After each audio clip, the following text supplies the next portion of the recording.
Yo, good morning. Is there anybody out there? Probably not yet. It's going to take a couple of seconds for people to come on in here. Let's see. What do we got going on?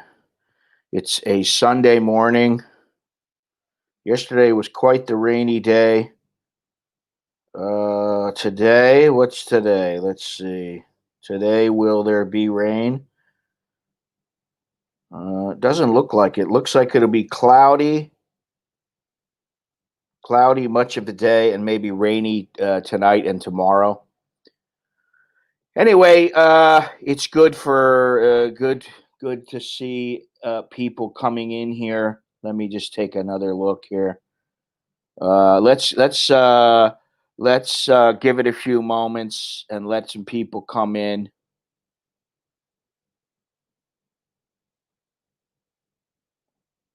I'm a little bit confused and bemuddled and befuddled and woke up a little late this morning. On Sundays, for some reason, I tend to wake up a little late. I don't know why. If there's anybody out there who would like to be on the stream this morning, please let me know. And if you are eligible,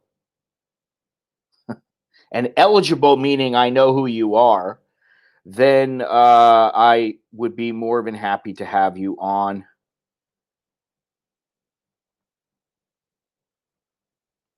Let me see here. Let's just give some people a few moments. Hopefully, everything is clear. The audio is clear. The video is clear. It looks clear to me. But let's just give it a few moments.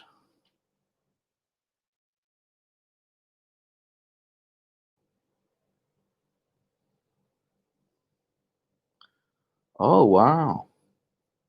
I see that on Talking Sopranos, they have Ariel Kiley, who played Tracy. If you watch The Sopranos, she played Tracy, the Hua, who Ralphie Cifaretto murdered.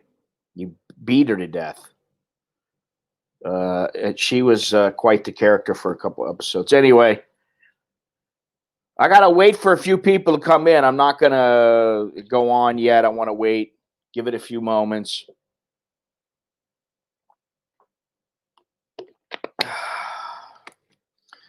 We can talk about some news. We can talk about our favorite things here. Oh, in Thailand. There we go. Really, I got to get my act together. Yesterday was a day that was spent binge watching a Russian TV show on Netflix, and it was actually very, very good.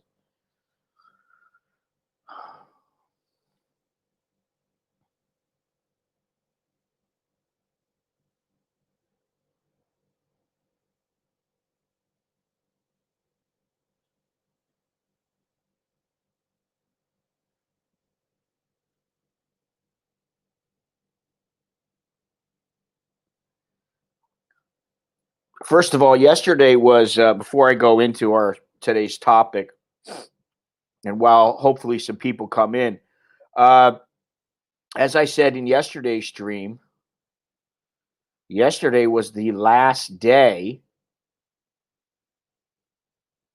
uh, for the visa amnesty. That amnesty is now over, and if you get there by Monday, I would say Monday morning, I would say you probably will be okay, and then you get yourself an extension for 60 days. At the very least, what you need to do anytime you're running close to overstaying your visa is you just go to immigration. You go there, and at least they'll give you a 7-day extension or something like that. Um, So I would highly suggest that people go in and get their visas extended if they haven't already. Now's the time to do it before you get caught, and then you get banished. You get banned from the country for a while, and I don't think you want that. Now, yesterday, maybe you already know, but 007 Sean Connery passed away. He was one of my favorite 007s, if not my favorite. I like Daniel Craig because I like the fact that he's mean. I like that because how could 007 be anything but a little bit mean and a little bit of a sadist? You know, I just think it fits the whole James Bond persona the best. I didn't particularly like Roger Moore, although he was pretty funny. I didn't like Timothy Dalton. I like Sean Connery and I like Daniel Craig. So it's too bad he passed away. But he was 90 years old. So, listen, he lived a long life. And for that, we can be thankful. He made quite a few good movies.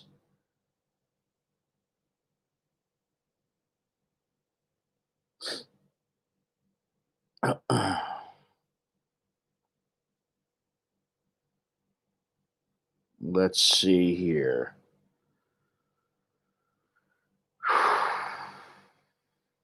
Going to shut some of these windows down.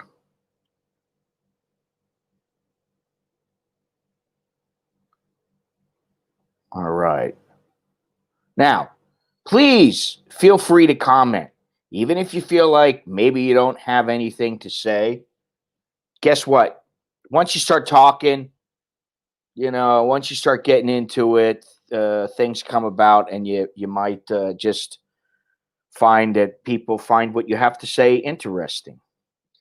Today's shout out goes to Mr. Fidelity Quester and also to the one and only Soy Dog Cowboy, who I believe is on the road or he's already in Florida. Thank you very much, all of you. Thank you to my Patreon patrons. Thank you to all those people who contribute in one form or another. And thank you to the people who've been buying those T-shirts lately. I really appreciate it. And my books. You can find all the information down in the description. Should be there. I'm on StreamYard right now, just in case somebody wants to come on and have a little chat with me. There were a couple people that mentioned it the other day when Soy Dog Cowboy was on, but right now they're not in the stream. So, and I'm sorry to say today, no, I am not at Starbucks. I'm not going to go to Starbucks every stream just so that a few people get a little glimpse of the baristas. It's not all that big of a deal. No woman is all that to where you've got, well, I mean, not many, where you feel the need, you have to go and sit there and look at them. I mean, come on. So like I said, the visa thing, get that squared away if you're here already. Most people that are watching are not here. Some people wish that they were here. Yes, Carl. The photos are up. I don't know if you can put up I don't think you can put any photos up in this little stream here. But yeah, the photos are up in the gallery. And also, they're going up into another gallery in, where is it? Laguna Beach. Not quite sure when, but shortly. So that's great. Once I start seeing some money, it'll be even better. That's how it works.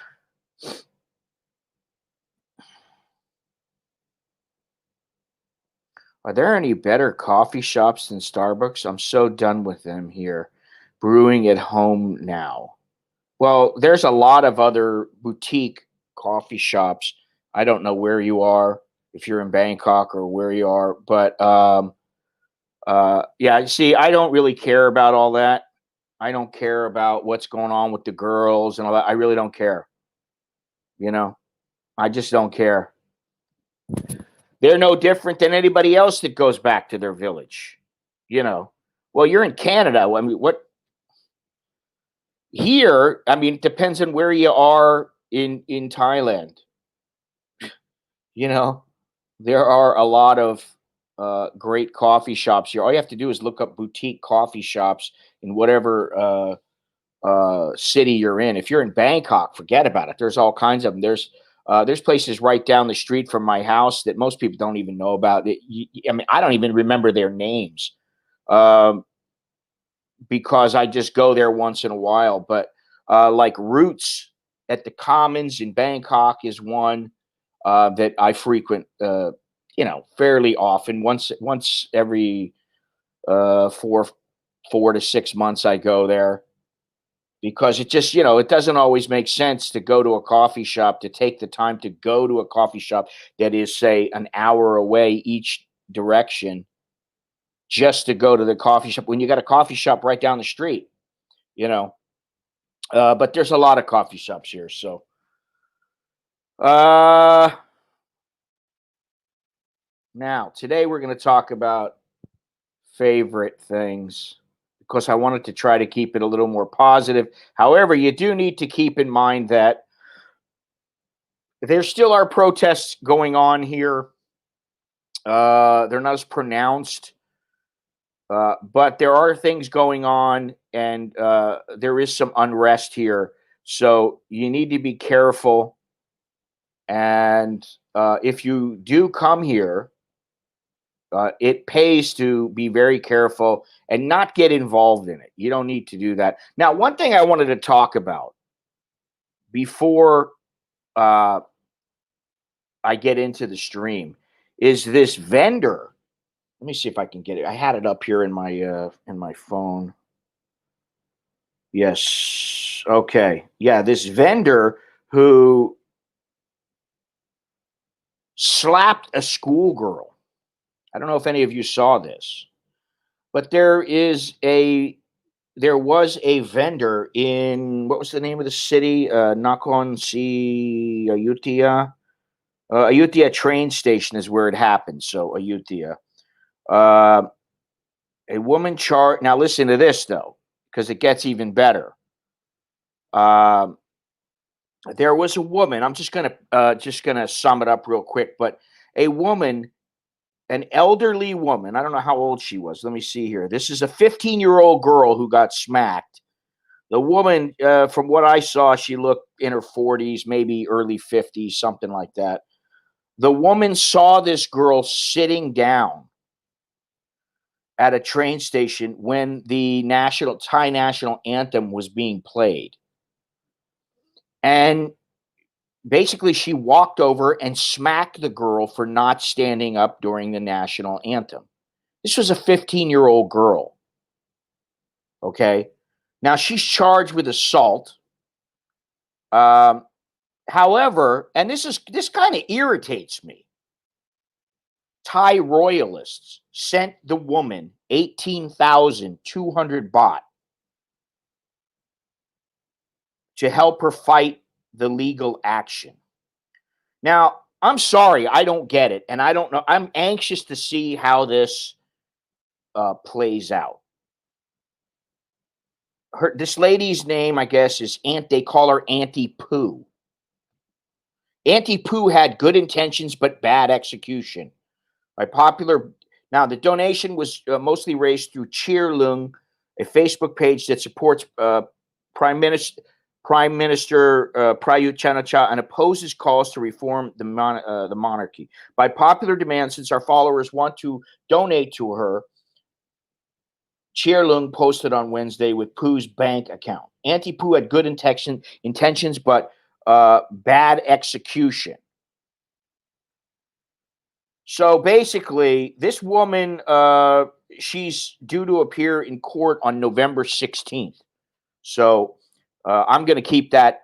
I'm going to write that down on my calendar because I want to see what happens about this. Now, this Auntie Pooh is a roti seller. You know, she's one of those ladies who sits there all day, probably at the train station selling roti. She saw this little girl standing, sitting there who wouldn't rise, and the girl said, "Hey, listen, I've got my period. I've got cramps. I've got menstrual pain. That's why I didn't get up."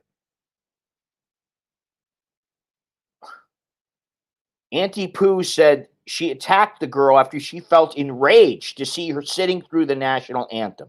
The victim said she had menstrual pain and could not stand. Scores of anti government protesters also held a brief rally on Wednesday evening at the train station where the schoolgirl was attacked to show their solidarity with the victim. Now, here's the thing. I know that maybe the woman, she in her mind, she's doing the right thing. Personally, I think they should give her jail time for assault and also fine her.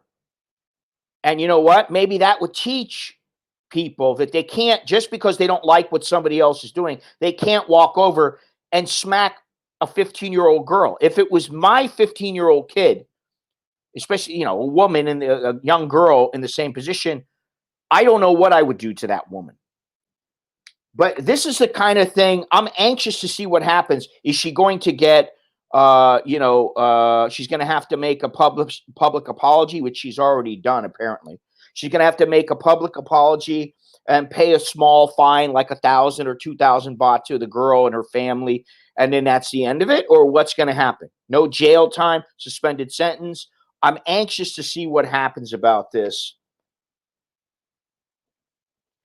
and how they go about rectifying uh, this problem. Because if this woman is, if any person is allowed to go and smack the hell out of some kid in this society because they don't like what they're doing, um, well, then what's the point of having laws? Well, this is assault to me.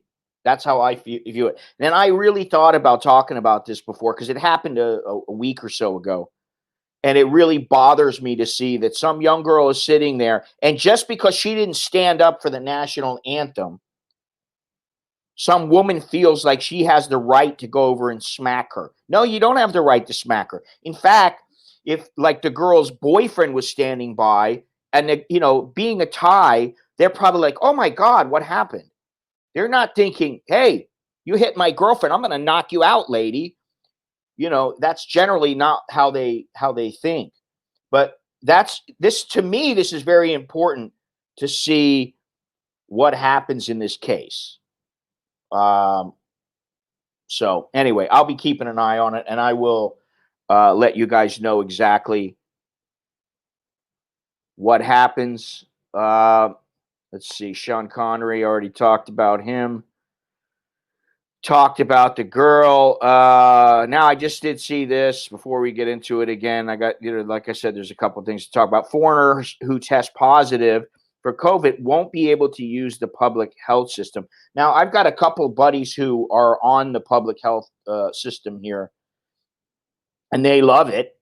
It's not always the most convenient, but it saves them a lot of money, and they like it. And so if they were to catch the COVID, the Chinese virus, then guess what? They won't be able to use the public health system. So, there's a lot of things to think about what's going on now and how things are changing. It really, like I said yesterday, I wish I could be very, very positive about everything, but I find it increasingly difficult to find wonderful things going on here. Now, if you turn off the news, if you turn off the internet, generally things are still real good here. Uh, but I wanted to talk. I was thinking about, it's easy to make up a top 10 list of best places to go, or, best foods, favorite foods of foreigners coming to Thailand or something. That it's very easy to do that. But what about everybody's asking these kind of questions, but what about uh, what your favorite is, because your favorite is not necessarily the tourist. Your favorite destination is not necessarily a tourist destination. Um, so there's a trade-off. It's very easy for me to find an article that says these are great places to go. Yeah, they're great places to go, but they're full of tourists. And for me, those are not my favorite places. So that's why, I'd like a little bit of feedback from people uh, telling me where some of their favorite places are. I know Johnny has been here many times. I know New York JJC's been here. I don't know about some of the other people. Uh, some of the regulars are not here yet or today. I don't know. Uh, but yeah, I'm anxious to know what some of your favorite places are. And please don't say Pattaya. Uh,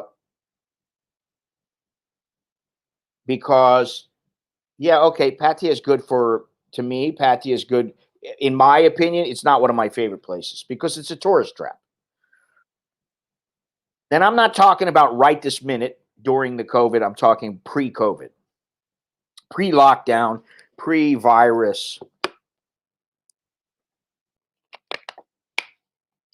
So I'm interested to know uh, what you guys have to say, what all you lurkers out there have to say about just what your favorite places are. Uh, because for me, I don't really like the tourist traps. I just don't. I don't like Chiang Mai all that much. I mean, I can't say I dislike Chiang Mai. Well, I can't say I really dislike Pattaya. What I dislike about Pattaya is the whole bar scene. When you go in, everybody thinks, like the girls, they want to know where you come from, how long you stay Thailand. It's like none of your business. If I want to talk to you, I'll talk to you. I mean, that's just me. Chiang Mai, good place for a little holiday, but after a while, um, it's too much for me. And I've been there way too many times. Now, just remember that where I'm coming from is from somebody who's been to a lot of the places in Thailand, and there are places I just won't go again. You know, um, well, not too many that I won't go again, but some of my favorites. I'll give you guys some examples. Some of my favorites. Kokut is one of my favorite places. Koh Samet, not so much. Koh Chang to the east, not so much. Koh Chang to the south, one of my favorite places. Good place to get away. You know, uh, Chiang Mai, no. Chiang Rai, uh, yes. However, it's getting more and more touristy, and I think if you go farther north, to me, that's where I prefer. Uh, you go farther north on the border, I think it's a little bit more to my liking. Anywhere away from tourist hotspots. Well, I mean, this is the thing about pinpointing like favorite places. Like I say, Kokut. I say Koh Chang in the south. There's a place that I really liked. If you want to go away with a woman, and I'm gonna. Uh, here we go. There we go. Koh Saboya. My wife and I went there many years ago. I don't know how it is now, but there were very, very few people there. We had our own bungalow, our own beach. We were basically alone. There was like 40 people on the whole island. And it's a great place to go if you're with your woman and they had like one restaurant. You just go to the restaurant, you have your breakfast, you come back, you go in the water, you hang out, you relax, do whatever you want to do with your woman, go for a walk along the beach. Uh, that's like a hidden gem. Then there are islands off Krabi and over in that direction. There's a lot of islands there. I would just say for that area, you go island hopping. These are some of my favorite things to do, favorite places. And then if you really want to go somewhere and get away, I mean, go somewhere like for me, I like going to Surat, and not Surat like Koh Samui, but Surat, England, where the jungle is. And, that's a getaway. For me, it's all about the getaway. Uh, I don't want to be around a bunch of tourists, you know. And if you've stayed out in Isan or down in the south in some village or somewhere like that, then there's a huge difference. Now, apparently, Mr. Longhorns is not sure of when he's leaving. He's departing. Mr. Longhorns is the moderator, and he may be leaving tomorrow from Texas in the United States. I think he just likes anywhere where there's women. But let's see here. Where's my list? I had a little list, and I woke up, and I'm not sure what I did with it. Woke up this morning sober, and I still don't remember where it is. But those are a couple of my favorite places to go. I also like Mae Sot. If you want to go somewhere, you can cross over the border into Myawaddy in Myanmar. Not a whole lot to do, but if you go during the Songkran festival, it's pretty good because the Burmese cross the border, and there's the Burmese and the Thais, and they have bare knuckle fights there, which is pretty cool. There's also a market right there on the border. I mean, right there on the border. And you can cross over, and then you can come back the same day. That I like that place. That's quite good. Where else? That's how many. Koh Saboya, Koh Koot, Koh Chang in the south. And I have some videos up about that, Koh Chang in the south. Let's see here.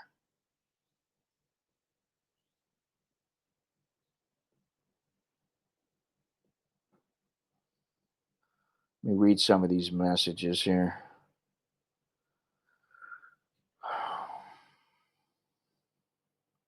Oh, I liked Khao Sok also. Khao Sok, another favorite place of mine. Awesome place. Surin, no. I'll give that a pass. Buridam, I've been there. I've been to all these places, and I'd give all of them a pass, to be honest. While they are real Isan, to me, it's pretty boring.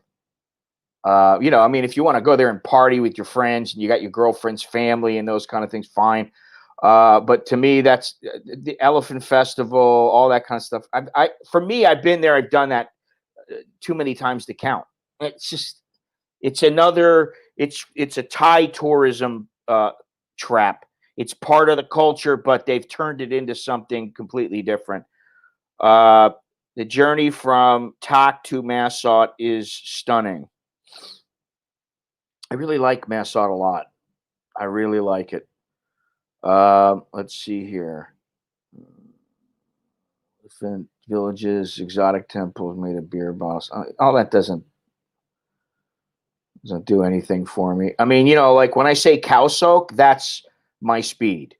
Khao Sok.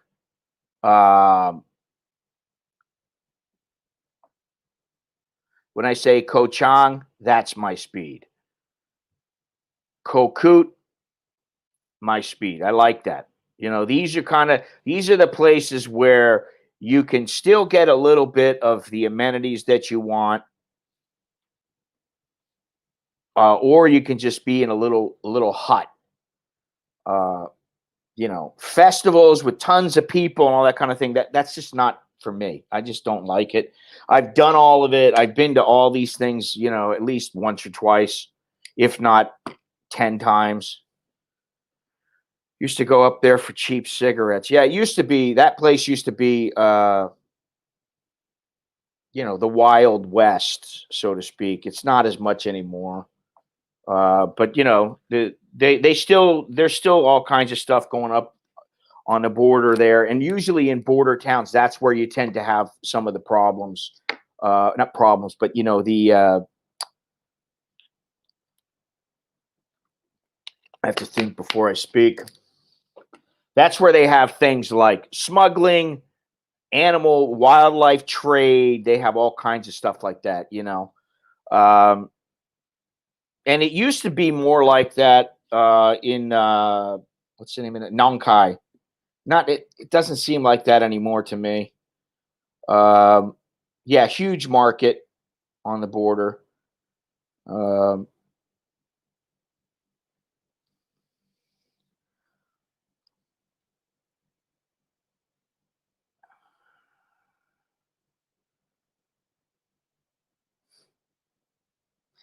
Everything you need there, and can go to Cambodia if you want easily. I can go to Cambodia if I want easily just by hopping on a plane. I mean, it really does. For me, it just doesn't. Crossing the border into Cambodia is not my idea of fun. And I've been through just about every single border um, to Cambodia at one time or another. You know, I paid to go in a car all the way to Phnom Penh, and went with a couple of buddies on some trips there. It- yeah, I've been there, done that. But like, is that one of my favorite places or favorite things to do? No, definitely not. I prefer to go to places that are a little more, uh, well, beach-like. First of all, you want to go to a beach in Cambodia? Okay, you can go to Sihanoukville and close to there. What is that? Turtle Island. There's some good places though over there. Um, but I don't really feel the need to go to Cambodia anymore. I've been there like I don't know, 50 something times to Cambodia. And I've stayed there for a month at a time, weeks at a time. So, it's about what you want. If your favorite things are going to Ubon, then, good for you. Ubon. Whatever floats your boat. But for me, that's I don't really care. I mean, I liked uh, Bunkan. I liked that. Would I want to live there? No. Good place to go as a tourist? Yes. Especially if you want to go up a gnarly mountain. Good place to go. And I've been looking for that place. What is the name of it? Is it the Pui Chewy? What is it? Fu Chewy. Let me see here. Excuse me. Fu Chi Dao in Chiang Rai. I've been looking into this that one place, and I can never remember the name of it.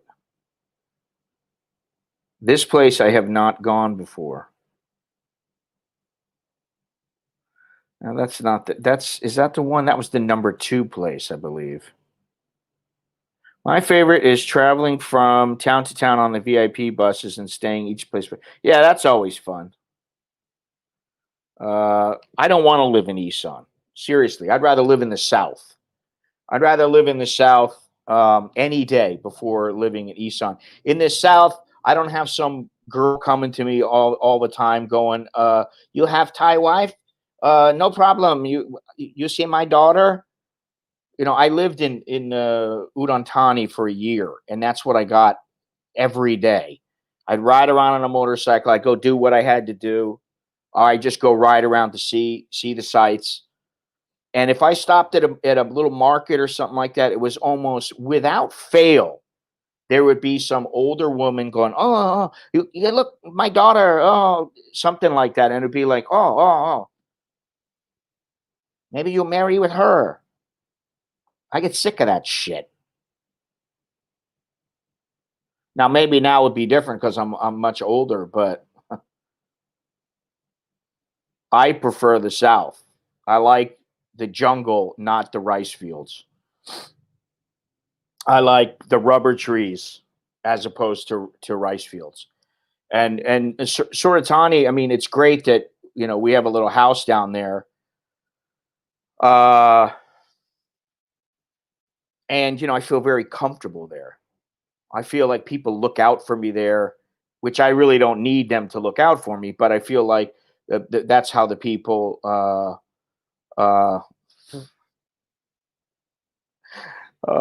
Johnny. Not that I know of. And of course they didn't like me saying, "Well, let me try her out first." Did we get the trial run? And I had a girlfriend at the time when I was there. So, I wasn't looking for any strange. Uh, you know. So it really didn't even cross my mind. And after a while it gets a bit tiring. It's just like, you're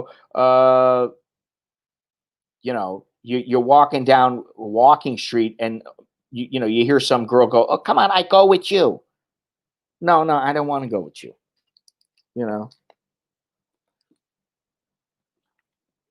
Or or I tell you what's worse. What's worse is not the girl saying it. What's worse is when you have some tout saying, "You want lady? Hey, you want lady? Lady for you?" And I'm like, "Do you really think I need you to find me a lady? Do you really think that?" I mean, that gets old. That's where I call home, that area. Knock on Sawan.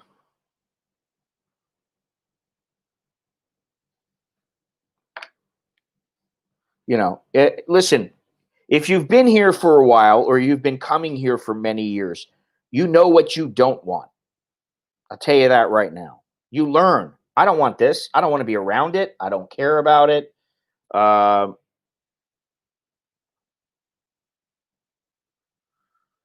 what is this?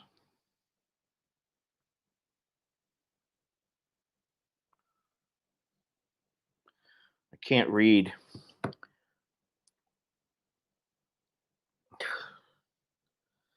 See, I don't care about any of that stuff. I don't care about, if they believe in ghosts. I don't believe. Listen, they all say that. I just go, I don't believe in it. Sorry. Um, you know, I just don't believe in it.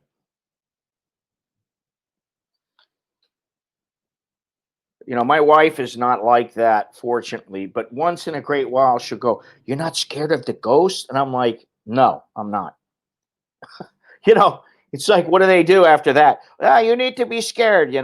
Listen, I had somebody in Udon Thani once, I wasn't feeling well or something. And the guy, the girl was like, "Oh, you have to come out. My father will take care of you." And, they put the suction cup thingies on me. And then he was like, he put some water or whatever in his mouth and sprayed it on me. Supposedly I was going to be all better.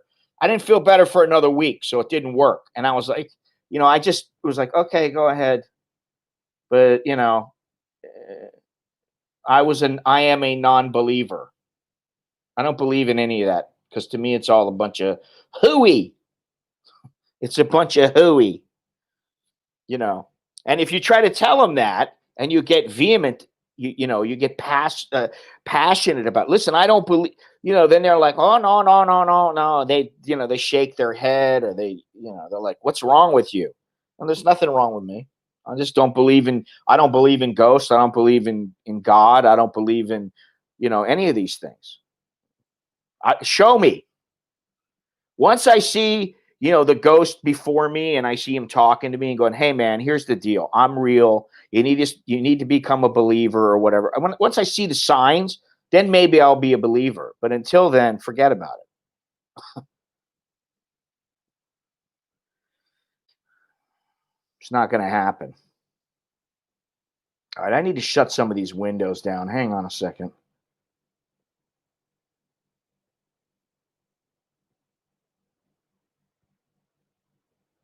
All right. I think we're back here.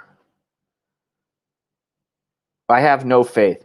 I have faith in myself, and I have faith in I have faith that things happen for a reason. And but as far as everything else, no, sorry, I don't have faith. I don't have faith. Listen, don't even listen. You want to get banned here really quick? Start telling me I need to become a believer and do all that kind of stuff, because that's your belief, and I don't push it on you, so don't push it on me. You know, I don't push not believing on you, so don't push believing on me. Yeah, Halloween. Another, to me, a pretty useless holiday unless you're a kid. When you're a kid, it's fantastic. And nowadays, I don't know, would I let my kids go out? My kids, I don't think they've ever gone. Maybe they went out once for Halloween and went trick or treating, but would I let them go in the United States? No, I wouldn't. You know what? I'm sorry. I don't want to hear this BS. Now I was a little bit disappointed that I uh, didn't go to Kowsan Road yesterday, because I did want to kind of see how things panned out for the Halloween celebration. But it was pouring rain, and it didn't really matter all that much, because why would I go when it's pouring rain? I just don't see the point in it. And also, there's really no Western tourists to speak of.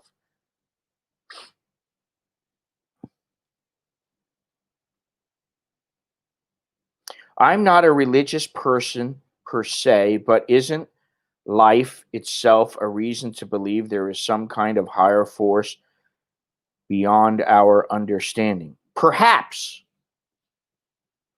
but I'm still not convinced of it.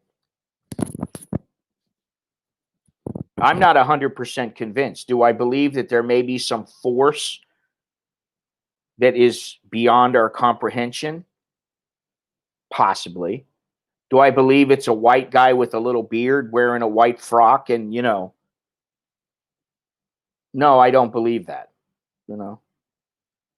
So it's very simple. I'm a non believer.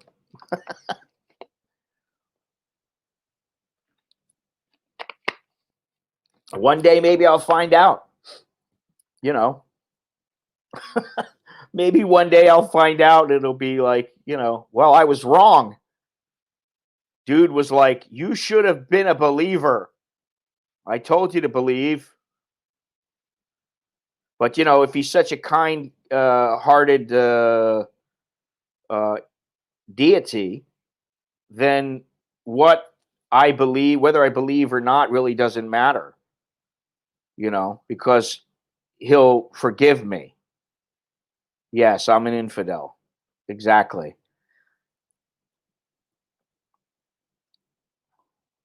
Those are personifications. Exactly. And I don't believe in any of it.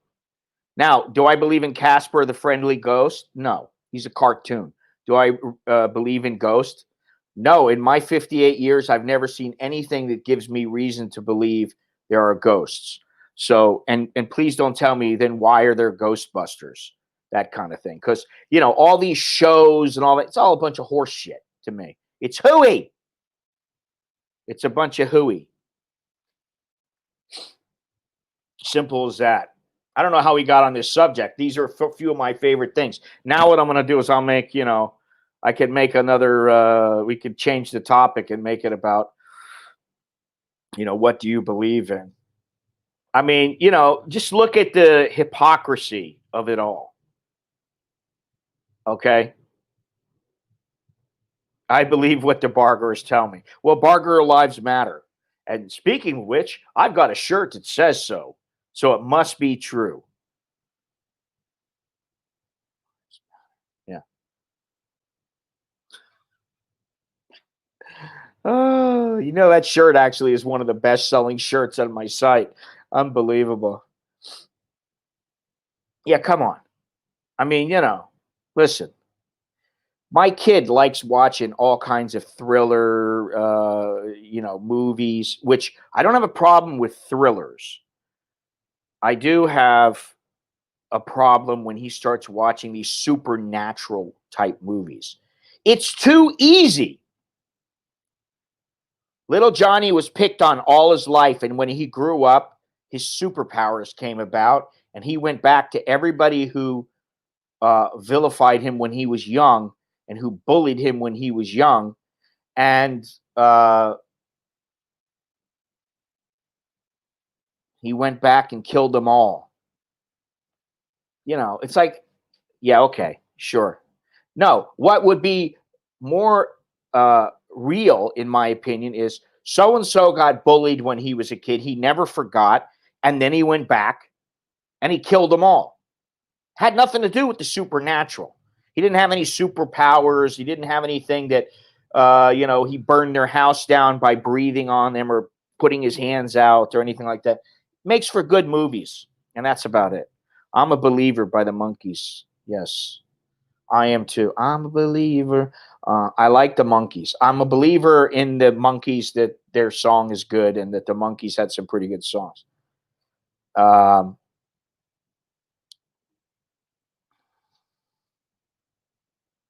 well, Jesus needs to be blocked. Jesus has a big mouth. Jesus in this chat had a big mouth, and I don't need him preaching to me. Don't preach to me and don't bitch to me. That's how it works. Okay? Don't preach to me, don't bitch to me. Because I don't want to hear it. I really don't. I did get a notice that my ballot was received, which makes me feel quite good. Now, one thing that I didn't do, I need to make sure that, let's see here. Let's see here.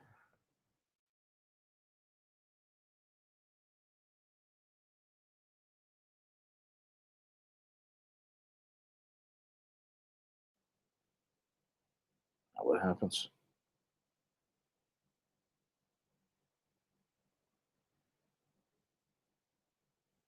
Okay.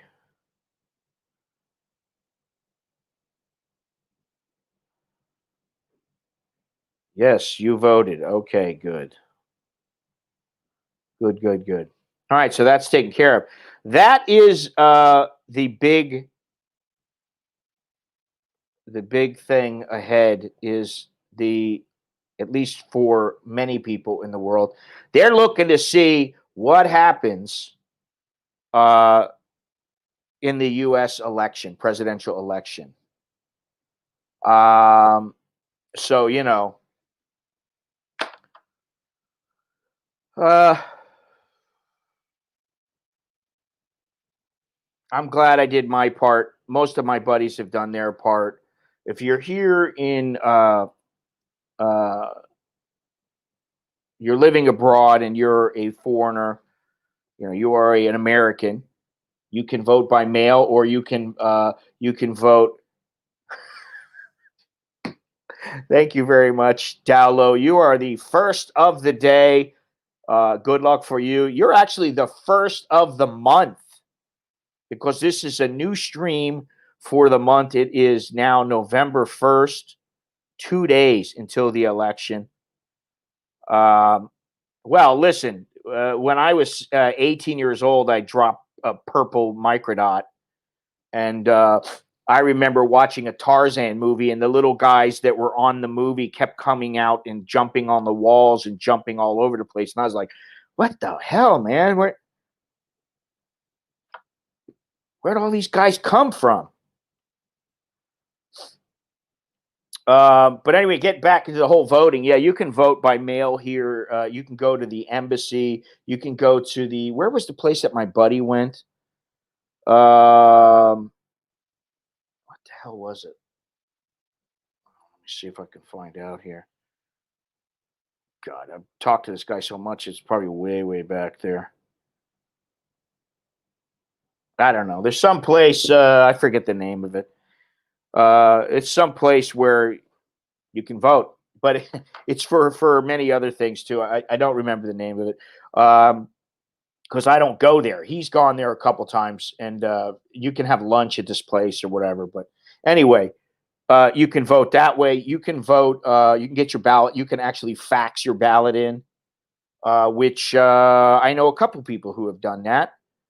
And as long as the people counting the ballots are legit, which hopefully they are. Hopefully there are none of this hanky panky going on in the United States. This is the thing. I've never really worried about there being a fair election or anything like that happening. And, you know, and now I don't know. I would not put it past either side to cheat. Now, honestly, I would put it more to where the Democrats would cheat because a lot of them, not saying everybody, but a lot of them are just extreme nutcases. It's what I've seen, you know. Well, Jesus, what is that song? Jesus is just all right by me. Is that what it is? I forget what the name of that Doobie Brothers song. Jesus is all right. I think that's the name of it. Jesus is all right. Just the Jesus in this chat is gone. That's all. No big deal. See you later, pal. I did a vote. Here we go. You know, I can put this up here. I did a vote in Bangkok at the Aussie embassy. It took me 2 years to get them back home to believe I was just traveling. Yeah, I don't have that problem. But I mean, you know, I've been here a long time, and I've got my address registered, and I've got the no, I don't think. Listen, if Trump doesn't win, I think that he didn't win. That's the way I look at it. If he didn't win, I kind of look at it like, well, I have my doubts, and maybe the Democrats did cheat, but you know, I mean, you got to accept it. And then if you don't accept it, then you have to go through the legal proceedings. That's the way I look at it. You don't go out into the street and you know, start a civil war, start riots. Like, let's see, who does that? Who does that? Here's the thing. I don't believe that Trump is going to lose, but you know, stranger things have happened. And you know, all I have to do is look at this. You look up. I think it's Biden unintelligible. He's like, we're gonna mobilize and get the. And it's like, what? What did you say? You can't even understand the guy. It's like Mr. Magoo. How can Mr. Magoo become president? I'd rather have a reality TV star who's a businessman who goes, listen, I got a big ego. I'm getting what I want done. Done. Get it done or you're fired. I'd rather have a guy like that in charge than have Mr. Magoo in charge. And to me, Biden is a criminal Mr. Magoo. Let's talk about the election now. We might as well. There's only 2 days left. Listen, if Trump loses fair and square, I think he'll be like, hey, I think it's a mistake that the people voted in Biden, but okay, I'll deal with it in my own way. Yeah, I'd like to be able to watch that fight, but I haven't been looking around for it. You know, I just don't have the same desire to watch fights that I used to, which I used to be completely into it. You know. Oh yeah, we don't want Kamala. No Kamala.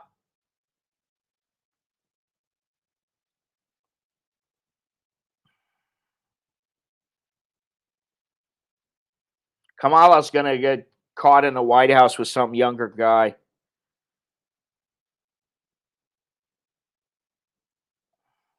You know, I don't know. I don't get it. Um, I'm anxious to see what happens. This is the thing. Hey, I'm anxious to see what happens with the election. I'm anxious to see what happens with this virus and the vaccine and what happens with people being let in to the country here. I'm anxious to see all of it go down. Um, You know, I'm still here. Hopefully, I'll remain here for at least a couple of years until the virus, this whole ordeal is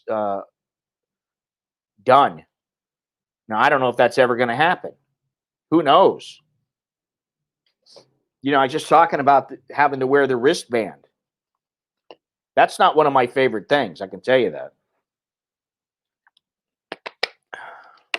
And here's the thing too. Uh, if you do turn off the noise, you do turn off the internet, you do turn off the news, the noise, the news, the internet. You turn all that off. And for me, I got to turn my phone off because I'm constantly getting messages from people telling me, look at this, look at that. Hey, can you believe this? Can you believe that? Oh my God. I don't want to know about it sometimes. Sometimes I'm just like, listen, I appreciate getting all the messages and, being told about what's going on. First of all, I have my own methods of aggregating news. I don't have a problem getting information.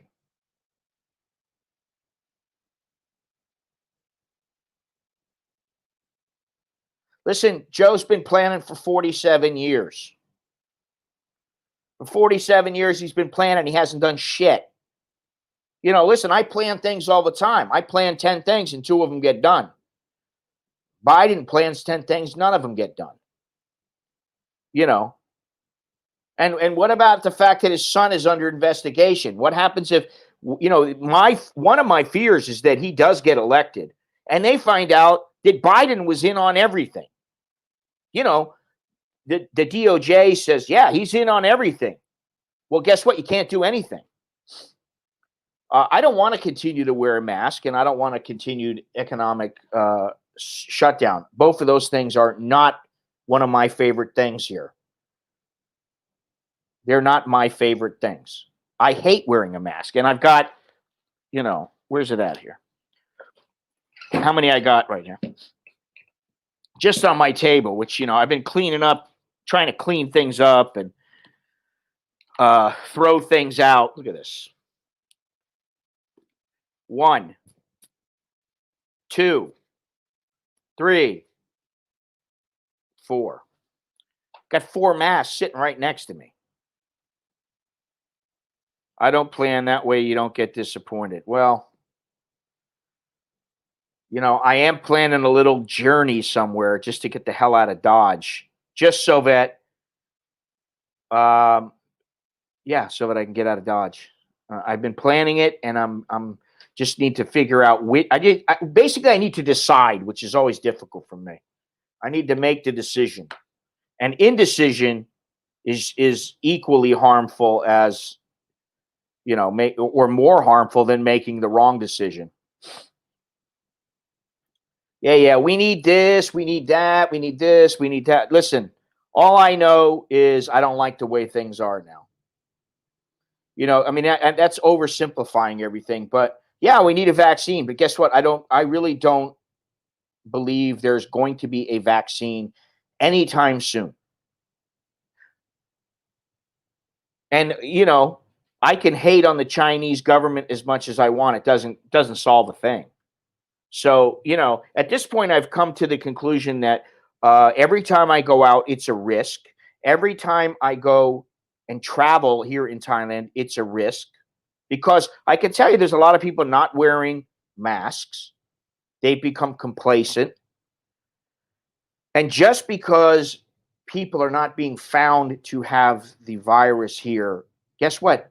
The virus is coming in. As soon as they open up, there's going to be people coming in. They're going to slip through the cracks, and that's, it's going to happen. Life goes on. That's the thing. And what really bothers me, though, is that what about if this goes on for another 25, 30 years, 40, 50 years? What about if that actually happens? Now, I don't think it will. I don't know. Johnny, that's a nice thing to do, and I thank you. And I may do that. Yeah, I may do that. It's not It's not all that expensive for me to go there and everything. I am looking for something a little more um, epic. That's a cool thing to do, on like take a day and then spend the night there, and then come back. That's cool. But I'm actually looking for um, some landscape shots. That's what I'm really looking for. And so landscape shots that I can stream and shoot some video of a place, and everybody will be happy. I'll be happy. Viewers will be happy.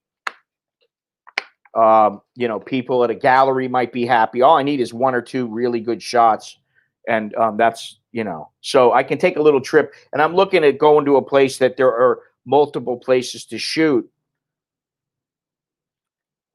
multiple shots, so that I get the most bang for my buck.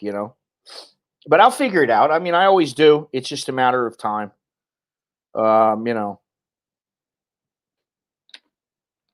the wife's got to go away on a little trip, and when she gets back, then I can start putting everything into play. I got to find out when she'll be traveling again after that. Uh, it's as catchy as a Doobie Brothers song. You remember how popular they used to be? They were so popular back in the 70s, early 80s.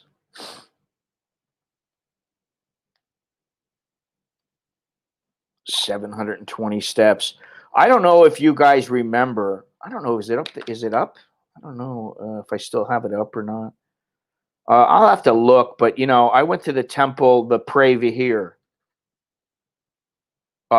which is on the border of Thailand and Cambodia, and we went on the Cambodian side.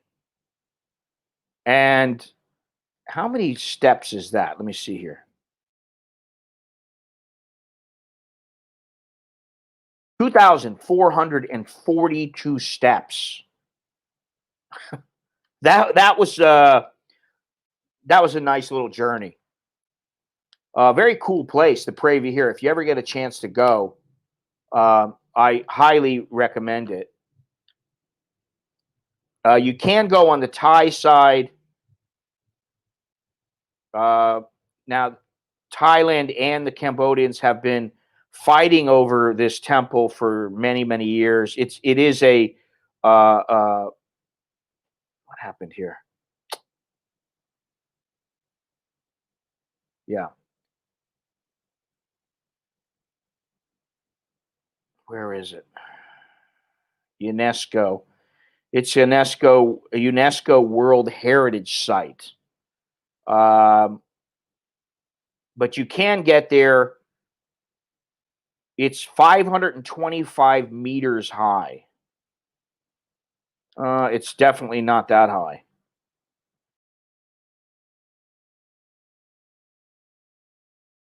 309. So nowhere near what the Pre Vihir was. The Pre Vihir was, well, the problem is for me, I'm not going out of the country. I'm not leaving the country now and having to go through all this BS to get back into the country. I'm not going to do that. So I could go to the Pre Vihir on the Thai side. Although the last time when I went on the Cambodian side. So, maybe that's a good little trip. But there is something I have in mind. And also, that's not the greatest place to get photos. There's a lot of, I don't know if it's dirty air or what it is, but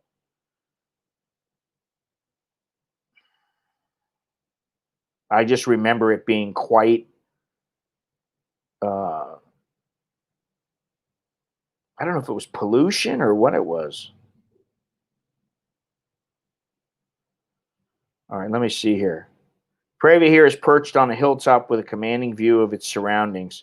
Predating Angkor Wat by 100 years, the history of the temple fortress is somewhat unclear, but it is known to be dedicated to the god Shiva and thought to have been constructed in the reign of Suryavarman, 1002 to 1050.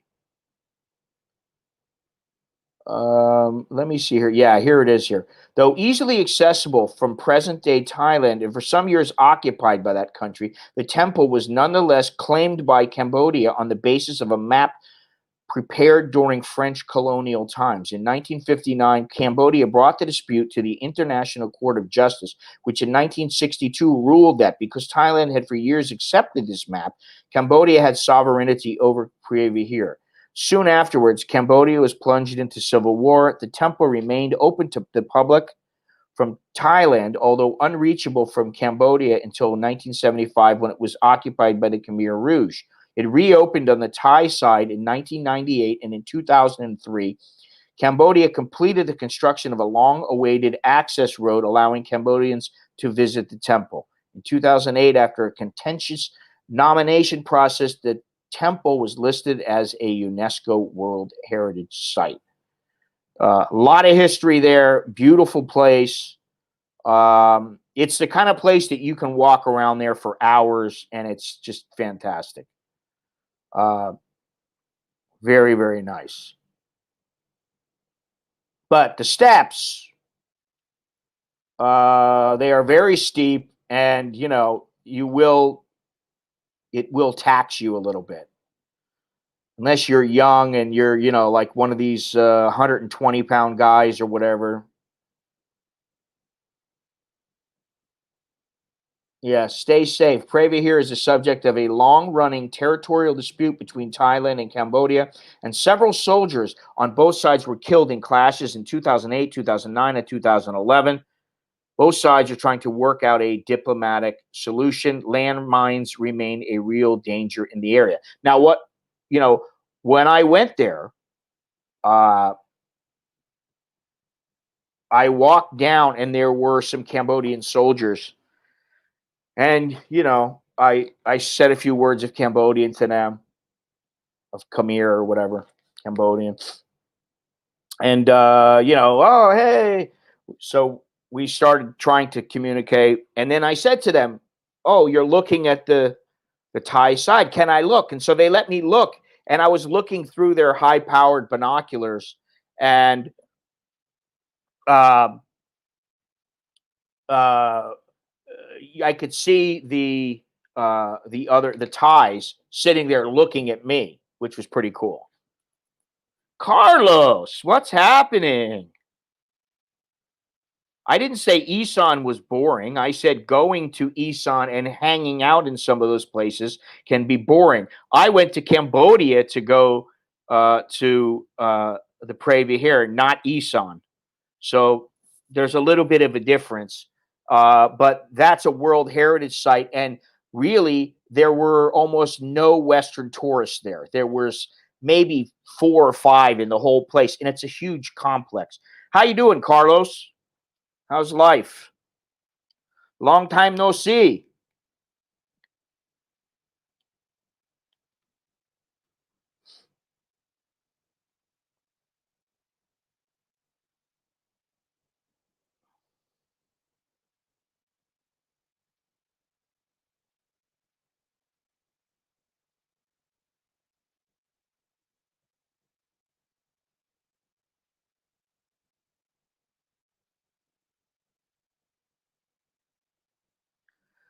Hanging on, still in the U.S.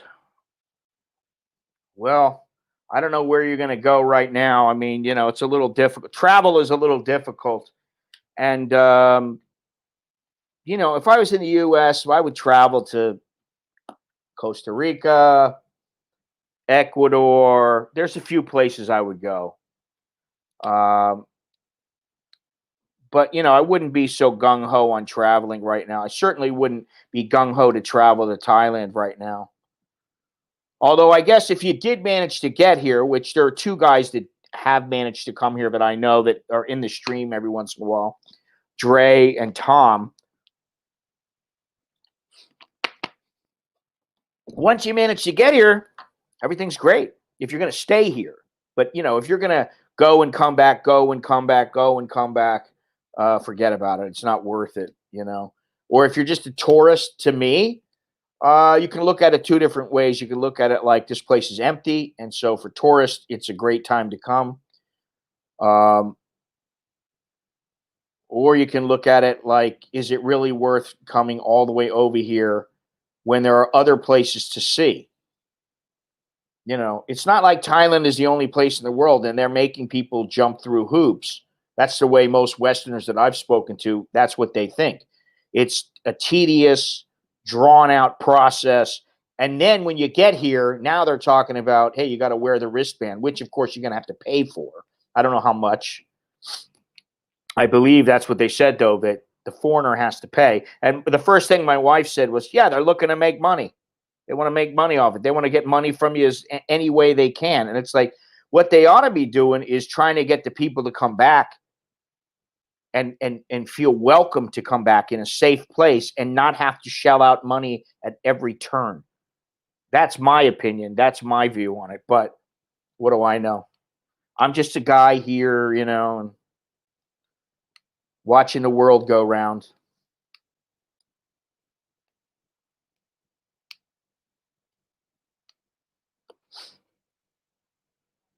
All the states in Australia are still locked down. You still only have like a 5 kilometer radius or something like that, 25 kilometer radius that you have to stay within.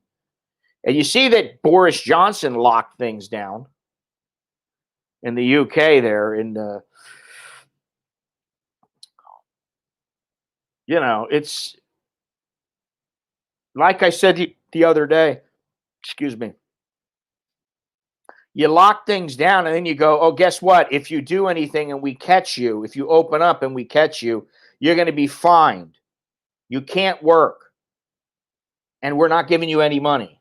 So then what? I mean, at least in Australia, they're giving people stipends, they're helping them out. In America, it's this big, left versus right. Nancy Pelosi, Steve Mnuchin, everybody's lying. No, you're lying. No, I'm not lying.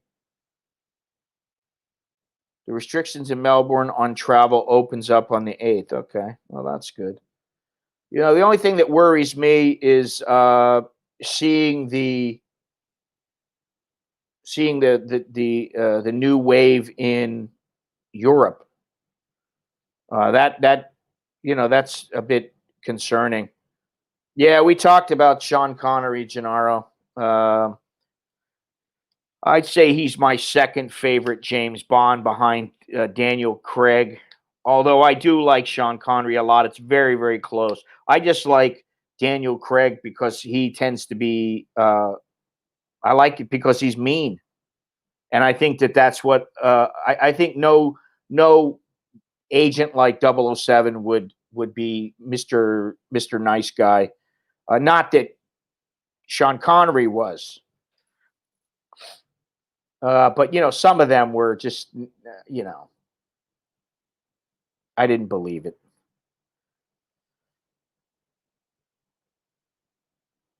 Well, listen, surging. The infection rate is surging a week before the election. Well, the you know the infection is surging in Europe. Wow, a week before the election in the United States. What does that really have to do? I mean, the United States supposedly it's the numbers are up, but you know who knows what the truth is? I don't believe the media. I don't believe the media anymore. It's very difficult for me to believe any of the outlets anymore. I certainly don't believe CNN.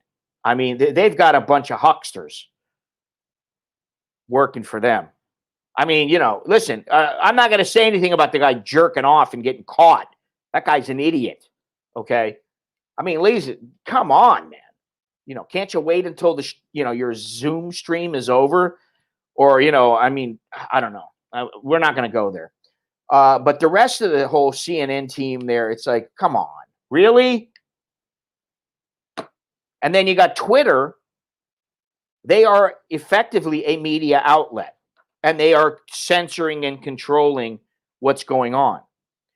And not only does the media contribute to some of the fear and the fear mongering, but what about all the hospitals? Are these hospitals, are they really writing things up as, is it caused by the COVID, or it was this person had the COVID and died from being old or died from cancer or whatever it might be? You know, you could debate this. Eventually, what's going to happen is this is going to be solved. It's going to continue. Like, there's three things that will happen. This situation will be solved, and the virus will, it'll just disappear. It'll disappear. Uh, or it's going to continue like this, or people are going to get pissed off, and the next thing you know, there's going to be some kind of civil unrest in the United States. I mean, and I'm talking about not like now, I'm talking about much, much heavier, like Civil War type unrest. Look at the world right now. Look at how the unrest in the world right now. The more people are fearful of this virus, and the more they are fearful that they're going to have problems feeding their families and themselves, the more unrest there shall be.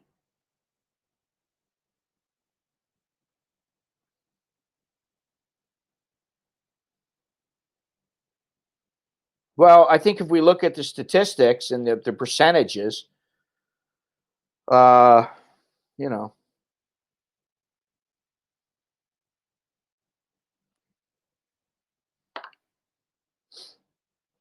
I don't know what it was, what it is now, but I could say that if I remember correctly, it was somewhere around 4% of people over this a certain age were dying, and I didn't like George Lazenby. He wasn't one of my favorites. Not one of my favorites.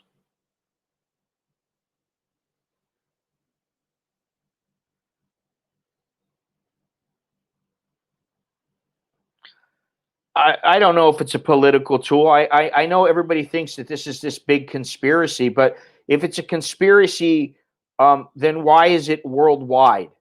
Do you really think that? Listen, most governments can barely, the people in the government can barely tie their shoes. They either can't agree on anything or they're completely inept.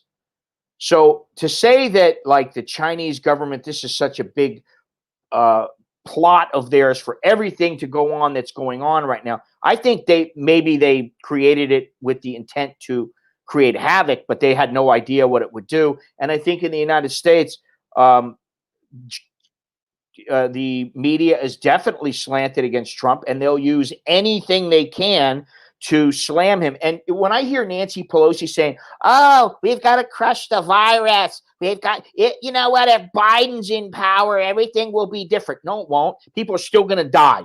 He's not the savior. He's not God. He's not going to save people. And you can say what you want about Trump, and he hasn't done enough, and he's playing it down. What do you want him to do? Oh my God. Oh my God. Everybody needs to be so scared. Run and hide. Is that what you want? Is that how you want your president to be? Now, granted, he's a little bit too flippant about it, in my opinion.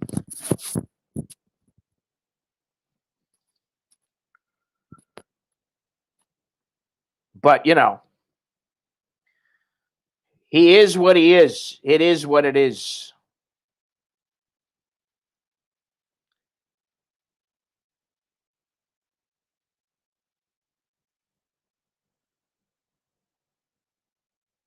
I think there needs to be something put into place where if Twitter or Facebook or any platform censors something, excuse me, they need to have clear cut reasons why they did so, and they need to state it publicly immediately. And this kind of BS, well, we think that something was hacked. Listen, the people that work for Twitter, the people that work for Facebook, they don't want Trump to succeed. And I think that if the government comes into play when it comes to these platforms, if government starts trying to restrict them in some ways, Actually, in the beginning, I thought, oh, you can't restrict them. You can't do these kind of things. But now I'm starting to go, hey, listen, you're not allowed to censor things. You cannot censor news media outlets. If the news media outlet is incorrect, then they need to issue a retraction. You are just putting the information up on your platform. Your platform is supposedly a platform for people to just put information up.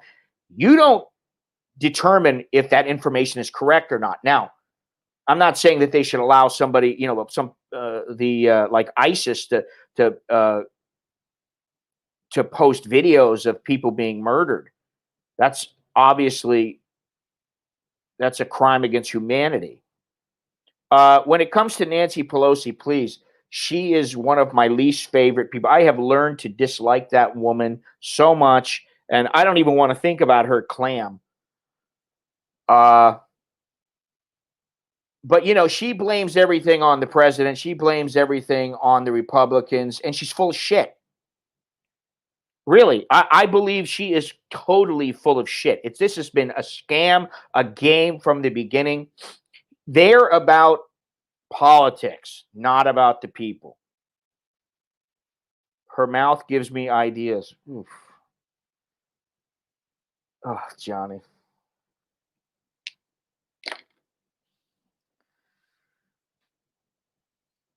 I don't even know where to go there. I don't even know where to go from there. But all this tit for tat, and with her, it's if you listen to her, we need to have a plan in place to crush the virus. We need to crush the virus. We must crush the virus. Listen, lady, we already know that. I don't need you telling me like I'm some dummy that we need to try to get rid of the virus. We need to do something about it so that we can progress in our lives and we don't have to live under your thumb. Because if there's one thing I don't like, I've never liked people telling me what to do. Ever. Since I was a little boy. Anybody who's ever talked to my mother, and there are a few people that I know that come into the chat every once in a while who have spoken to my mother, who know my mother, they know that I was not the most pleasant little boy, that I didn't like people telling me what to do, whether it was her, my teachers, anybody. I didn't like it. And I certainly don't like a government ordering me around or acting like I'm some dumbass. And she acts like everybody is stupid. And I'll be honest, I don't particularly like hearing Trump and his spew his bullshit. It's gonna be bigger and better than ever. Just that's gonna disappear by April. And oh, come on, listen. There's one thing about being positive and not being negative when it comes to a situation like this, but it's totally different when you are spewing nonsense. And sometimes he spews nonsense. I hate to say that. Thank you very much, there, Mean Red Machine. Coronavirus, Sharmona virus. Yes. Corona, Shamona, Spumoni. Forrest had it one. Dumb is as dumb does. Isn't it stupid is as stupid does? Isn't that what he said? I haven't watched that movie in so long. I can't watch it anymore because it's like so much of a meme almost. My Corona. Well, that's pretty much what it is, Gennaro. And listen, I wish I could upload it, but you just look up Biden unintelligible, where he's talking about we're gonna mobilize and I'm gonna come back, and you're like, huh? What? And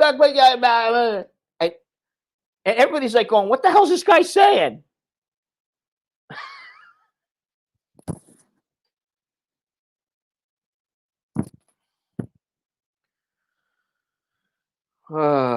Yeah.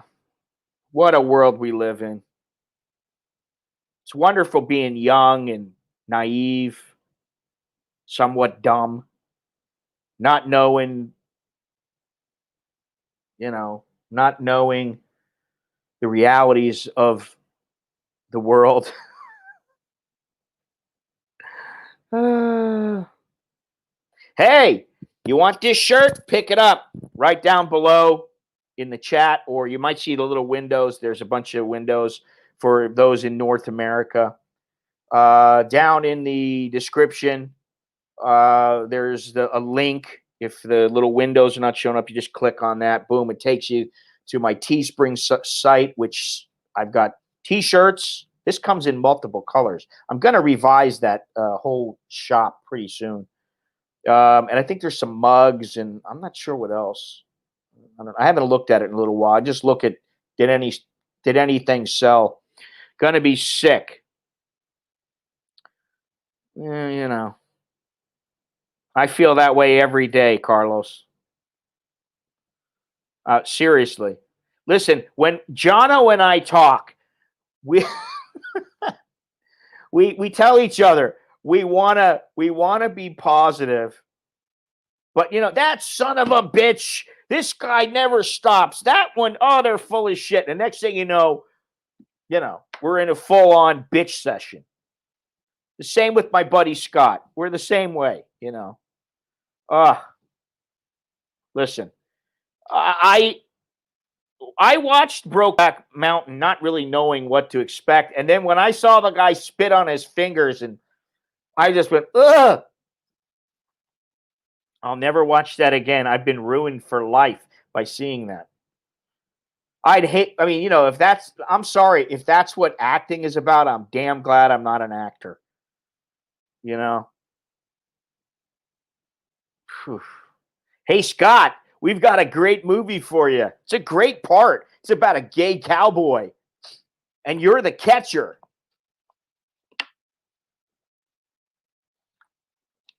Don't worry about it. Just all you have to do is bend over, and he'll take over.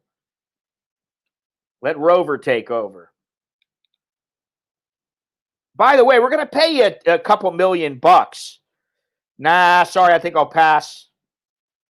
Give it to Shia LaBeouf or whatever his name is. LaPoof.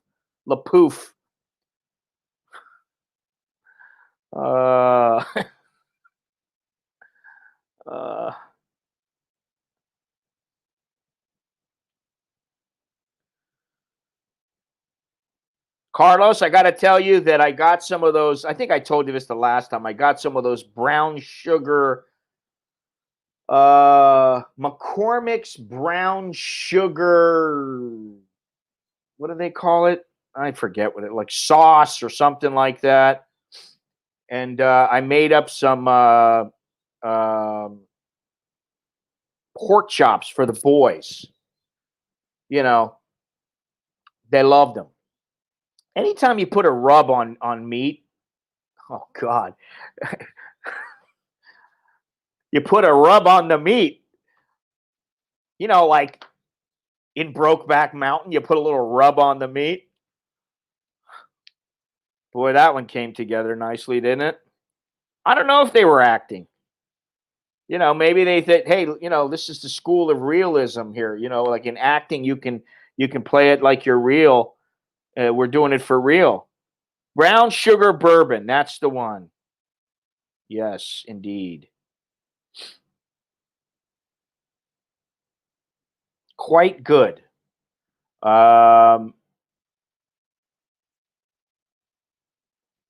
Loves me some rub on the meat.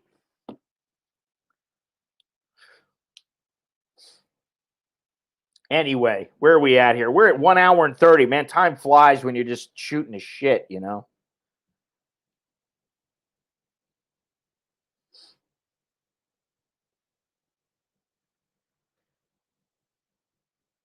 Wow, what is this here? I didn't see this.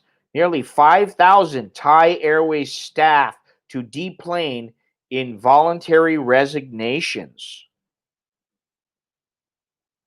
So does that mean they're all quitting? 4,977 staff at Thai Airways have applied for different stages of its mutual separation plan for the survival of the airline. In other words, they've been politely asked to resign. The airline employs about 20,000 people. That means, wow, 25% of Thai Airways staff is resigning.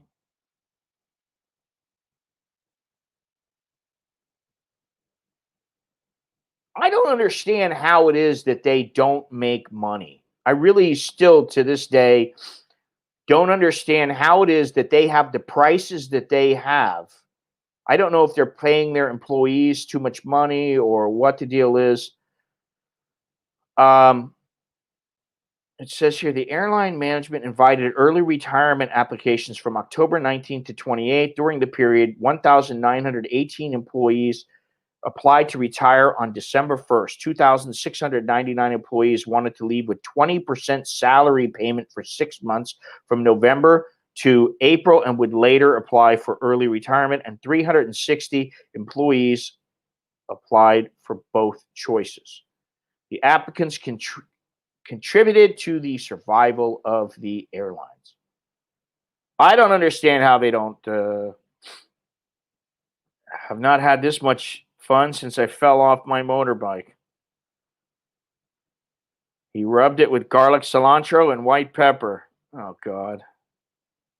Well, listen, when you have a quarter of your staff resigning voluntarily, supposedly, and you've got to pay them off, something's wrong. And something is wrong with the prices that they charge. I mean, listen, AirAsia, you want to go to, say, Cambodia or something like that. It's anywhere from, depends if there's a special or something. It's 3,000, 4,000 to about 6,000 baht. You ride on Thai Airways and it's 15 to 20,000. So how can they not make money? Doesn't make sense to me. I understand maybe their planes are more expensive. Everything's more expensive. Well, then maybe you need to cut your expenses. I don't know. I don't know what the answer is, but when you got 5,000 people resigning, that's not good. The other thing that I saw that was interesting was that the United States cut Thailand's tariff benefits after a long-running pork dispute. Thailand's duty-free privileges for 817 million US dollars in exports with the US are to be revoked from the end of this year, according to President Trump in an announcement yesterday. The president blamed a lack of progress in opening the Thai market to US pork products.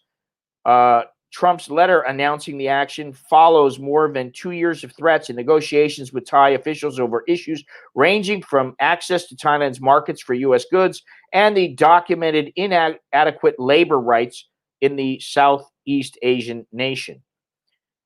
Washington will now eliminate some tariff benefits for Thailand, accusing the country of failing to allow imports of pork from U.S. producers. And of course, China is the largest importer.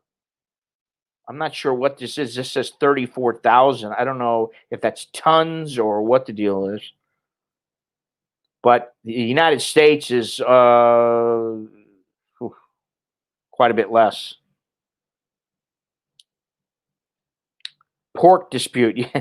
Oh, boy. Are we going to go there again? Yes, a pork dispute. But to me, you see, this is a little bit telling of an even deeper rift between Thailand and the United States.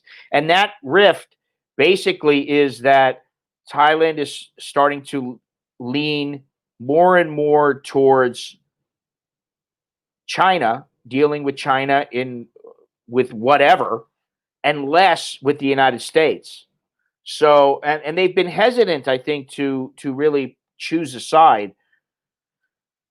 But now it does seem like they are becoming more and more reliant and friendly with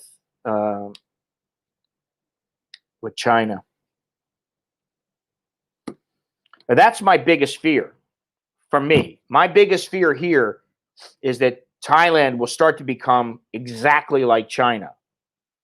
They're going to say, okay, well, you're going to have to put your thumbprint in to everything, and we'll put a chip under your skin, and you're going to have everything right there. And if you don't do it, you can't come in the country if you're a foreigner. Listen, one thing that really irks me to this day is that because I am a foreigner, I cannot get the blue card, the PTT blue card. You can get it. It's supposedly good for a few things, but if I drink coffee at Cafe Amazon, they have such a thing as the PTT blue card. I went to apply for that blue card. This is a couple years ago. And the girls were trying to get my information and input it, and they were having problems. They couldn't do it. And then the lady who owns the place, she just goes, no, you're a foreigner. You cannot. And I was like, what? Really? She's like, Medai. And I was like, okay. Now, I don't know if it was just her location. I didn't get that feeling. But that kind of thing irks me. Well, it's basically saying, we'll let you live here, but you're an outsider and we don't really want you here, which, obviously that you don't need a blue card to understand that sometimes some of the people feel that way. More and more, it seems more and more prevalent, that attitude. China. Or they could lead towards other countries. Yes, they could. I'm leaning towards the pork shoulder side.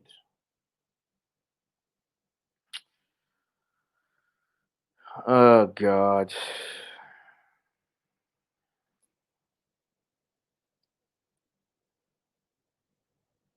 Is there anybody aside from New Zealand that really is happy with their government? I've never been to New Zealand. My mother has been, and she loved it there. She liked Australia also, but she said Australia was expensive. She said New Zealand, she liked it because of the outdoors. I don't know what her little tour took her on and all that kind of stuff, but she liked the outdoorsy portion of her trip. She loved Australia, she loved New Zealand, but she preferred New Zealand. Sorry, Aussies, but I don't know, what it's like to live there. I've never been there, but it would be interesting to see. I'm happy complaining about our government. I think a lot of people are happiest because you know what? That's the way to get the government to improve. You complain about them. Why don't you do it this way? Why don't you do it that way? For me, my biggest complaint is the mayors and governors who just let people do whatever they want in their neck of the woods, such as riot, shoot police officers, do things like that. And then what? I did a pork shoulder bacon, natural cure bacon this week. Dalo will share some with you next week. Ooh, yeah, that sounds good. Hey, pork, I can't believe I'm saying this. Nothing like a good pork. Nothing like some bacon.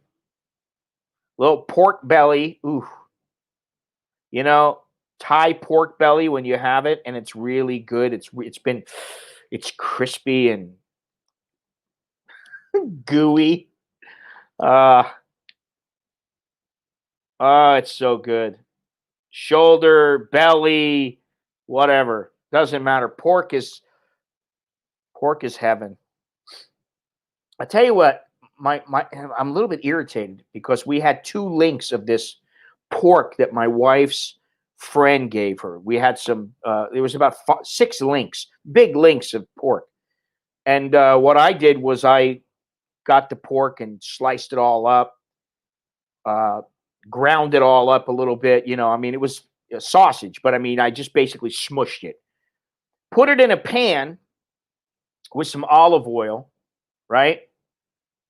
Threw an egg over it with some onion, and this was a spicy pork, kind of like chorizo.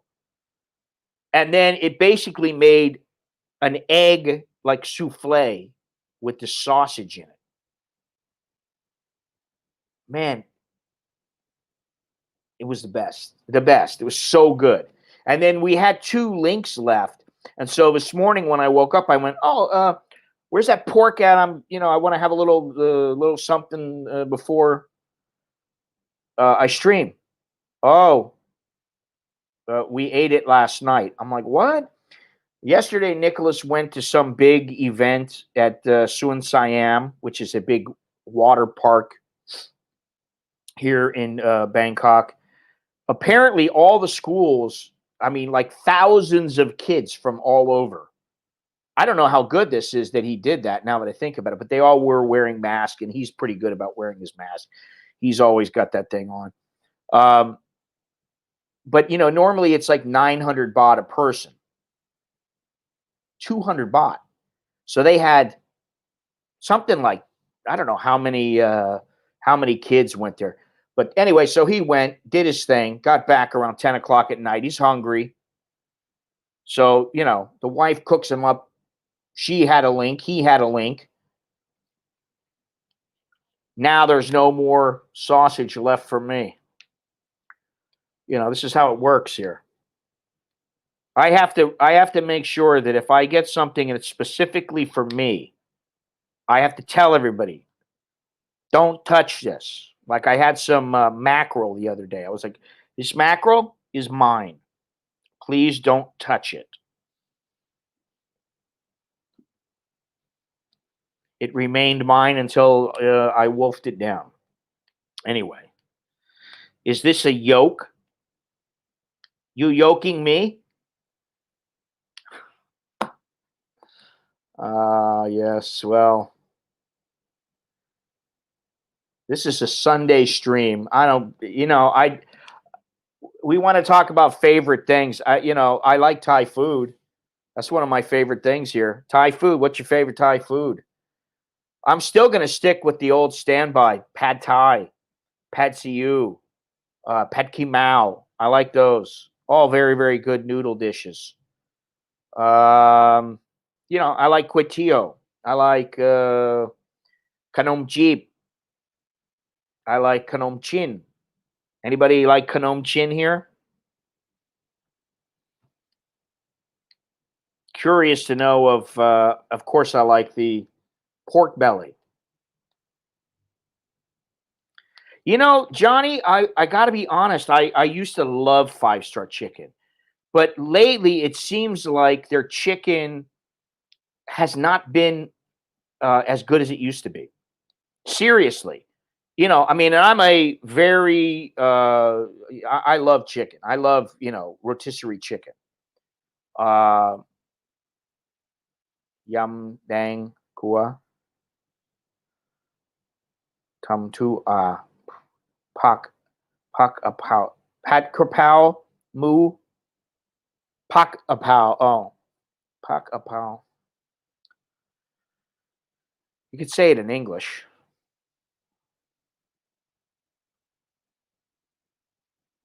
Pat Krapow. I like Pat Krapow. I like Kaijio. I like Gayang. I like sticky rice. I like Sankaya. I like a lot of the different Thai foods. Those are Sankaya is probably my favorite Thai dessert. The custard. It's kind of a custard. Very, very good. What else? I like the fish with salt on it.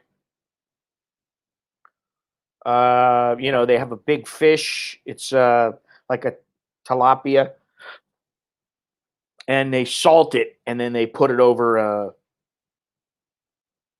what do you call it? Yum dang kua. Mango and sticky rice. Yes. Dang qua. Gua. Gua. Dang qua. Okay. Like pad caprao. Pad crapao. Prao. Ugh. Gennaro, you know what? I gotta say, since we're here, she's a lovely girl. Okay. Young girl. Very young. I'm not saying, she's too young. Uh, but like to me, she's not all that. She's cute. She's a cute girl. Okay. Nice girl. She'll make some kid a nice girlfriend, nice wife, She'll probably drive him nuts. Salt baked fish, yes. Come to with the salted grilled fish, yes. Ooh, ooh. I actually like what's it called? The rice. I can't. I'm blanking out now. It's rice. Uh, um, oh, I can't believe I'm blanking out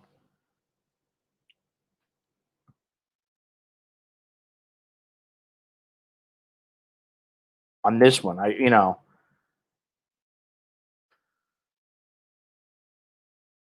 Joke. How easy is that?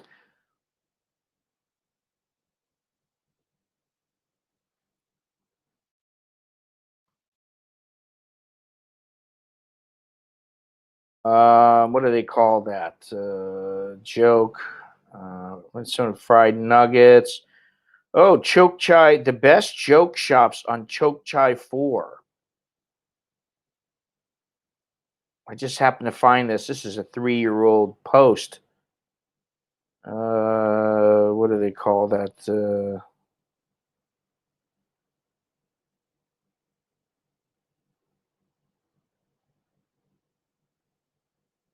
I'll have to take a look at that. Anyway, fly lice, fly lice. You like fly lice? Pad pak room bit. Yes, I like that. I like that a lot. Try pad ki mao, which is a drunken noodles. It's very spicy, but it is tasty. I like that. I like man. There's so many foods I like. So many different Thai foods I like, but I do get sick of them. Now, all this talk about Thai foods, I think probably what I'm going to do after this stream is I'm going to go across the street and I'm going to go get some kutil. And we have various kutil shops around here. We have a duck kutil, that's boat noodles. We have a pork kutil, and we have a chicken kutil. The chicken is the lady who she gives me extra all the time. She's like, "You want some more?" She'll give me some more. Very nice of her. The pork is a Thai Chinese woman. She's also very nice to me. And she makes. I like her. I like her noodles a lot. I like them all. The duck I don't eat very much, just because for whatever reason I just don't. It's like the two places are right in front of my house, and then the other place is a little off to the side. My wife makes some kanom chin, which is fish balls with curried with a curry, with a brown curry, a yellowish brown curry. Oh man, it's fantastic. With noodles, I got noodles like the white rice noodles, and then curry and fish balls. Oh, it's the bomb. She does make some green curry. She makes some masaman once in a while. That's the thing. That's the thing about Thai food is you can eat different Thai food. You're getting tired of one dish, you have another dish. You have to be in the right place at the right time. I mean, sometimes you're in an area and you're like, man, what am I going to do? I also like the mussel omelet, the mussels omelet. I like that. And if you go into any mall, generally there's a food court you can have pad thai, quitio, the mussel omelet, which is hoi tod. Um, you can have fried rice. You can have. I like khao man gai, which is just a chicken with rice.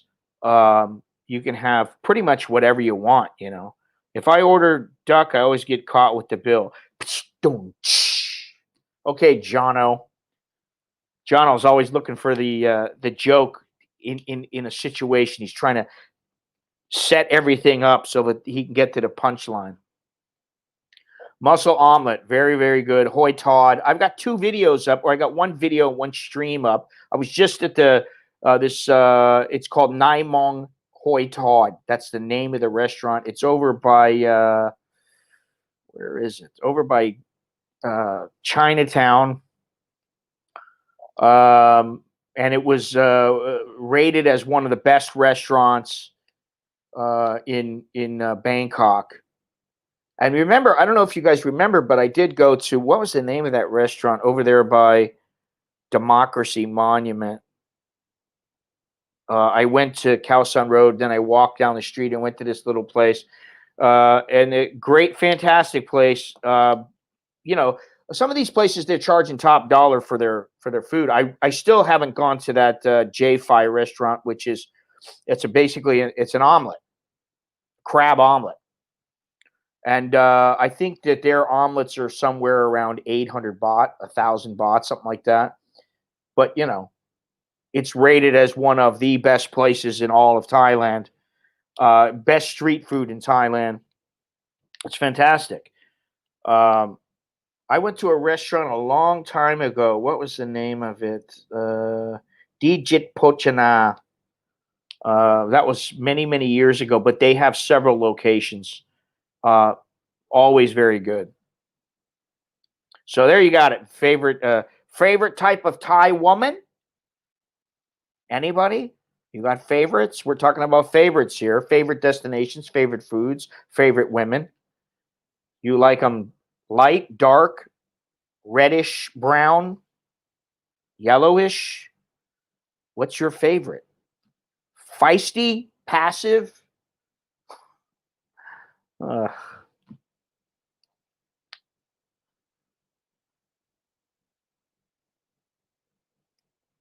comment? Maybe this is a little bit slow here.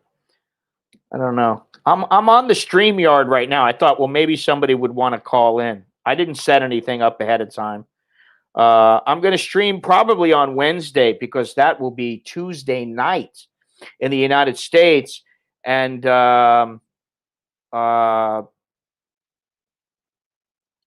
what that means?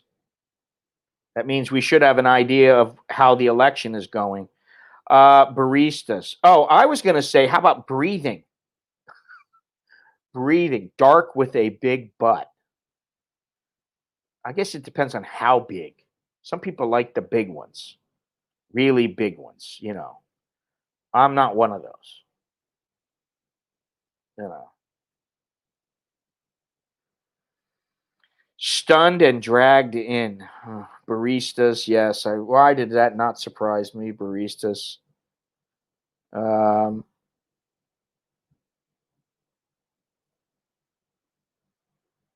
Nicholas? Nicholas might be sleeping. I don't know. I wanted to bring Sid in at the end of the stream here so you guys could see just how big he is now. He's still a nutcase. Nikki!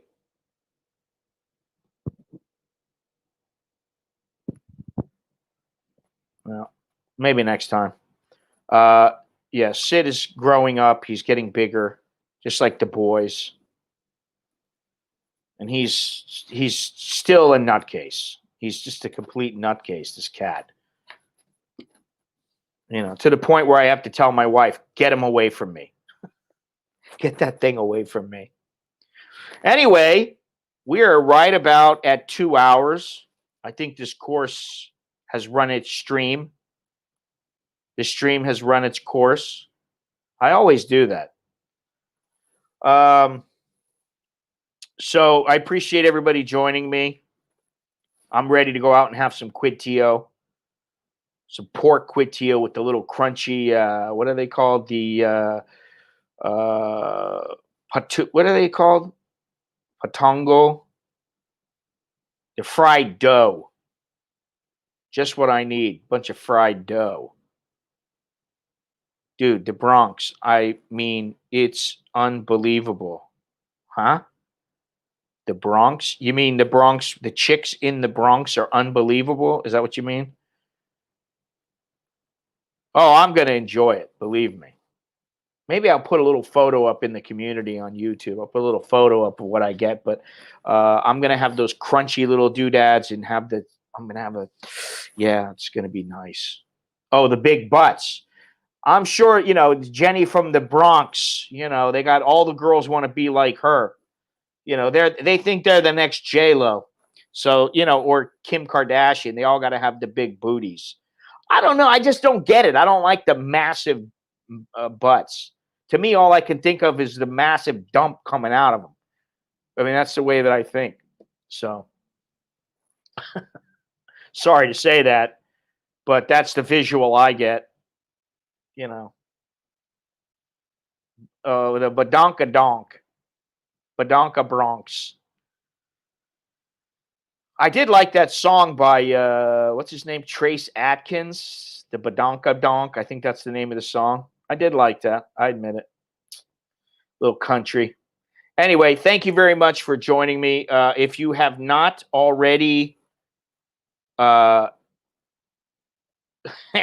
Jenny, if you have not already subscribed, I'm sure some of you have already subscribed. But if there are people out there who have not subscribed, please do subscribe so that you get notified. If you click that little bell, you'll get notified of my future streams and future videos. I've been saying I'm going to put up a bunch of videos. I am going to, just, you know, I got a bunch of things going on at the same time. I only got so much energy, but I will be putting up a lot of videos in the next couple of days, next week.